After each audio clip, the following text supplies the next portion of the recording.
Madam வித்யா, சொல்லுங்கம்மா. இன்னைக்கு ஆ வெறும் முருங்கைக்காய் போட்டு முருங்கைக்காய் சாம்பார் வைங்க. சரிங்கம்மா. மாங்காய் சேர்க்காத, வெறும் முருங்கைக்காய் போட்டு சாம்பார். சரிங்கம்மா. ஓகேம்மா. ஓகேம்மா. வணக்கம். எல்லோரும் நல்லா இருக்கீங்களா? நாங்கள் எல்லாருமே நல்லாயிருக்கோம். இன்றைக்கி நம்ம முருங்கைக்காய் சாம்பார் எப்படி செய்யலாங்கிறது பார்க்கலாம். அதுக்கு தேவையான பொருட்கள் என்னென்னு பார்ப்போம். வாங்க பார்க்கலாம். வணக்கம். முருங்கைக்காய் சாம்பாருக்கு தேவையான பொருட்கள் என்னென்னு பார்ப்போம். முருங்கைக்காய் சாம்பாருக்கும் தேவையான பொருட்கள்: தேங்காய் எண்ணெய் தாளிக்க, கடுகு, பெருங்காயத்தூள், துவரம்பருப்பு 3/4 கப்பு, உப்பு தேவையான அளவு, புளி எலுமிச்சம்பழ அளவு, கருவேப்பிலை, வரமிளகாய் தாளிக்க. இதுதான் தேவையான பொருட்கள். முருங்கைக்காய் பறிச்சுட்டு வர்றாங்க, வந்தோன்னே அதை தனியாக காமிக்கிறேன் நான் உங்களுக்கு. சாம்பாருக்கு நம்ம எடுத்து வச்சுருந்தோம் இல்லையா, பருப்பு 3/4 கப்பு, அதை ஊற வச்சு வச்சுருந்தேன். இப்போ நம்ம தேவையான அளவு தண்ணி ஊற்றியாச்சு. அதுக்கு தேவையான அளவு மஞ்சத்தூள் தேவையான அளவு போட்டு, இப்போ நெய் நம்ம குட் கொலஸ்ட்ராலுக்காக கண்டிப்பாக பருப்பு வேக வைக்கும்போது போட்டுக்கணும். மற்ற டைம் நம்ம யூஸ் பண்ண மாட்டோம். கட்டி பெருங்காயம் இந்தளவு எடுத்து வச்சுருந்தோம். அந்த கட்டி பெருங்காயம் போட்டுடணும். இப்போ ஊற வைக்கிறதுனால 3 விசில் விட்டால் போதும். வெந்ததுக்கப்புறம் பார்ப்போம். இது சாம்பாருக்கு தேவையான பருப்பு. இப்போ முருங்கைக்காய் சாம்பார் எப்படி வைக்கலான்னு பார்க்கலாம் வாங்க. இப்போ நம்ம தேவையான அளவு தண்ணி வச்சுருக்கோம். இதில் ஒரு 2.5 ஸ்பூன் சாம்பார் தூள் போட்டுக்கலாம்.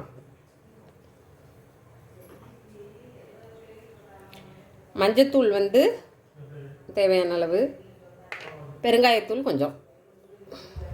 இது நல்லா கொதிக்கட்டும். கொதிச்சோன்னா நம்ம முருங்கைக்காய் போட்டுக்கலாம். இப்போ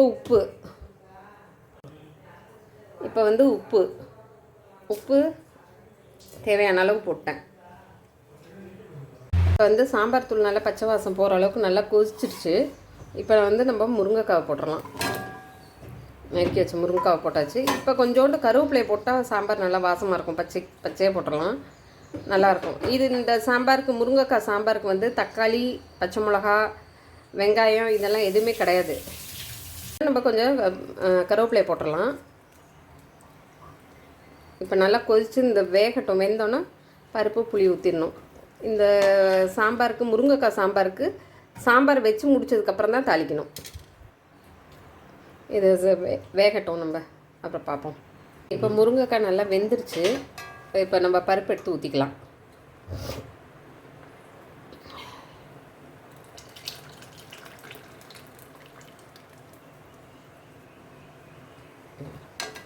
நல்லா கொதிச்சுட்டுருக்கு. பருப்பு ஊற்றியாச்சு. இப்போ புளி கரைச்சிருக்கோம், அதை ஊற்றிடலாம். இந்த சாம்பார் எப்படின்னா, இதே மாதிரி தான், இதே மெத்தடு தான். வாழைக்காய் போட்டு, முருங்கைக்காய்க்கு பதிலாக வாழைக்காய் போட்டு சாம்பார் வச்சிடலாம். இதே சேம் டைப் தான் சேப்பங்கிழங்கு. ஒரே மெத்தடு தான் இது. இதே மெத்தடில் சேப்பங்கிழங்கு, முருங்கைக்காய், வாழைக்காய் 3 ஒரே மாதிரி தான். இதே பேட்டர்ன் தான் வச்சிடலாம். இந்த சாம்பார் 3 ஒரே டைப் தான். சேப்பங்கிழங்கு மட்டும் வேக வச்சுட்டு போடணும். சேப்பங்கிழங்கு சாம்பாருக்கு மட்டும் சேப்பங்கிழங்கு வேக வச்சு போடணும். இப்போ முருங்கைக்காய் சாம்பார் நல்லா கொதிச்சிருச்சு, நல்லா வாசமாக இருக்குது. இப்போ பார்த்திங்கன்னா இந்த ஓரம் பூரா பாருங்கள், இந்த மஞ்சள் கலராக நல்லா கட்டி வரணும்.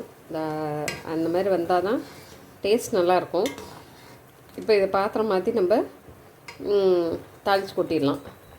அவ்வளோதான், சாம்பார் முடிஞ்சிடுச்சு.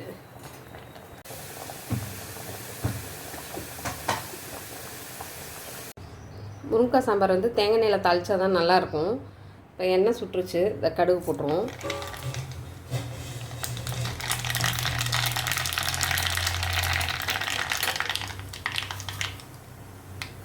வரமிளகா, கருவேப்பிலை, பெருங்காயத்தூள், அவ்வளோதான். இதை எடுத்து சாம்பாரில் கொட்டிட வேண்டியதுதான்.